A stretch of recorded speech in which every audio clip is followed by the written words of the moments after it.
Now, that it's very important to recognize the fact that there was nothing called Buddhism. As I was mentioning, there's not a single family about that is historically known in ancient India that was Buddhist. I mean, every single one of the Buddhist monuments of ancient India, as the inscriptions show very clearly, without any doubt at all, was made in the rule of a king worshipping either Shiva or Vishnu. And his wife could be worshipping Mahavira or Buddha. And in fact, his wife could also be sponsoring a Buddhist site. Their son and daughter, one could be worshipping Shiva, one could be worshipping Mahavir, another one could be worshipping Buddha. So much of this confusion really comes from the colonial British rule in India, and and besides other European powers ruling in Asia. And these powers, these people, came from a different history and mindset. They were used to the Semitic religions, so they were used to religions that were rather divided from each other. They were used, in fact, to religions that always had one founder.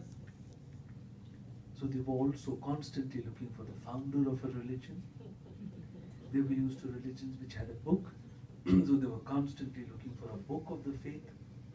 And they were again and again getting confounded because there was no book in any of these. None of them. There was no founder. So in some ways they created a founder in what they called Buddhism. You see, in all Buddhist lands, it would be quite shocking to think that there was a Buddha, there was the Buddha, because there wasn't. All Buddhists worship many, many Buddhas, 1,000 Buddhas, and many Buddhas who are as yet to come. Because a Buddha is a personification of the Buddhahood, or the possibility of enlightenment, which is inside you. And it's very important in the context of Indic philosophies to also understand that the main thing which you're always getting away from, or you wish to get away from, is the ego. So there is never any emphasis on an individual personality. In fact, you have at least 1,500 years of art surviving. Art which has thousands and thousands of exquisite figures of deities, of animals, of birds, common people, but there is not a single portrait, not even of the king under whose rule the art is being created. Because in fact, the whole purpose is to get away from the personality. The whole purpose is to get away from the ego. And the moment you start glorifying any personality, you're already caught in that trap of Maya or Mithya. The whole point is to understand your oneness with all that there is. And the complete lack of importance of this egotistical self. So in some ways, this creation of heroic personalities, etc., went against the grain of the philosophy and the truth itself. But because these were people who were in power, they could do so, they did so. Also, the shift was not very easy to be able to take a side step and be able to fully appreciate another vision of life, especially when you are in military and political power over them. So it's very important to understand that there was no separate religion called Buddhism, and there was nothing which disappeared. As a matter of fact, the Japan Foundation has just given me a fellowship to take further my studies of the Hindu deities worshipped in Buddhist Japan. Actually, the second most revered deity of Buddhist Japan is Saraswati, who is, today known as a so-called Hindu deity. In Japan, there are hundreds of temples to Saraswati in Japan, scores of temples to Saraswati in Tokyo itself. In Japan, they worship Saraswati not only in the way that we continue to worship her in India, with the veena, playing that musical instrument and representing the font of inspiration and creativity, but also in the original way in which we worshipped her in India, as the personification of a river, as water. So many other countries in Asia have in fact preserved Indic philosophy much better than we were able to because of colonial education in India. In fact, the Japanese scholars speak about this very clearly. They constantly tell me that we were an island. We preserved your knowledge better than you could. In many ways, true. Colonial education really destroyed our own understanding of ourselves. It has to be a rediscovery for us today.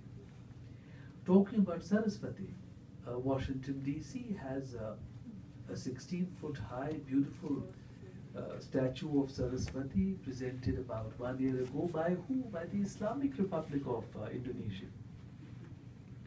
Now, Muslims are not supposed to be worshipping Hindu deities, are they?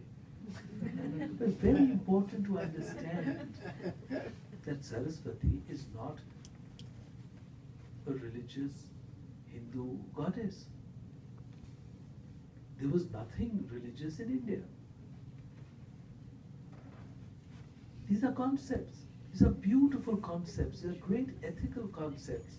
Concepts of the beauty to be found inside us, the joy to be found inside us, the inspiration to be found inside us, the grace to be found inside us.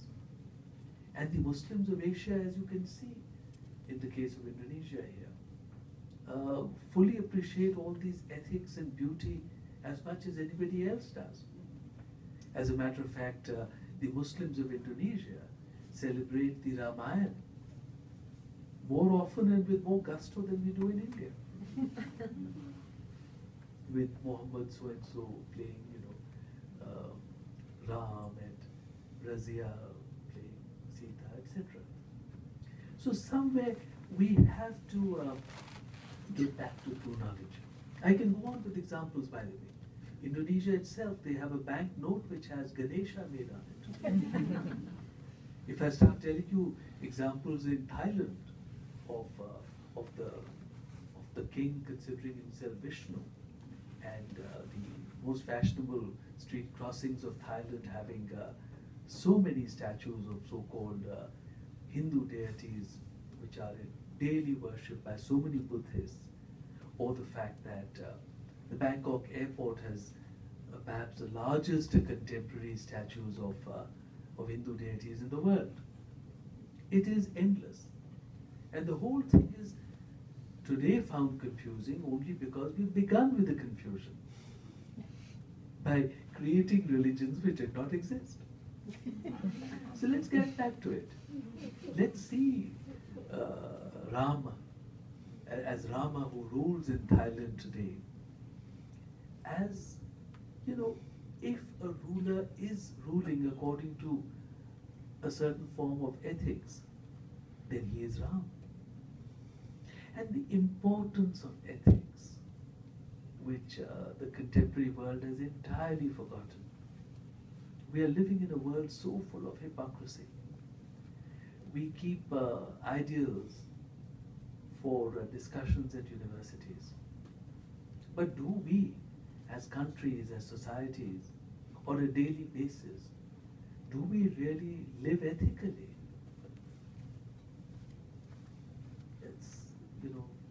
It's so important to get back to the Saraswati inside us. So important to have Rama ruling us instead of religions. Slightly different take or interpretation about the question asked by the gentleman here. in terms of why Buddhism did